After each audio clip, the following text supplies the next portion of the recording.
கிராமத்து மக்களுடைய வாழ்க்கையை வெள்ளித்திரையில் உயிரோட்டமாக அப்படியே பதிவு செஞ்ச அந்த கலைஞருக்கு திரையுலகினர் மட்டும் இல்லாமல் அரசியல் கட்சி தலைவர்கள்லாம் கூட நேரில் வந்து அஞ்சலி செலுத்திட்டு வராங்க. அந்த வகையில் கனிமொழி எம்பியும் வந்து நேரில் வந்து அஞ்சலி செலுத்தியிருக்காங்க. அந்த காட்சிகளை நம்ம இந்த நேரத்தில் பார்த்துடலாமே.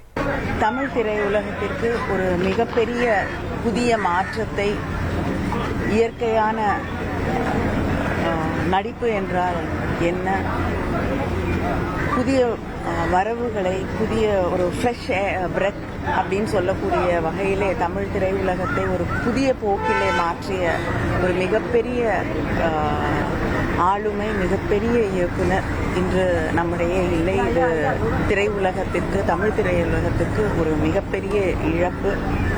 எப்படி கீரா அவர்கள் கரிசல் இலக்கியத்தின் வழியாக ஒரு புதிய மொழியை இலக்கியத்திற்குள், தமிழ் இலக்கியத்திற்குள் கொண்டு வந்தார்களோ, அதுபோல ஒரு புதிய மொழியை, ஒரு புதிய வகையான திரைப்படங்களை தமிழ் திரையுலகத்திற்கு கொண்டு வந்த ஒரு மிகப்பெரிய இயக்குனரை நாம் இன்று இழந்திருக்கிறோம். அவரது குடும்பத்திற்கும் அவரது நண்பர்களுக்கும் என்னுடைய ஆழ்ந்த இரங்கலை தெரிவிக்கிறேன். தமிழ் திரையுலகத்திற்கு ஒரு மிகப்பெரிய 1,31,00,000 மனங்களை வென்ற தந்தை டிவி யூடியூப் சேனல். தவிர்க்க முடியாத தம்ப்நெயில், கலக்கலான கான்டென்ட்ஸ். நீங்களும் இந்த குடும்பத்தில் இணைய இப்பவே சப்ஸ்கிரைப் பண்ணுங்க.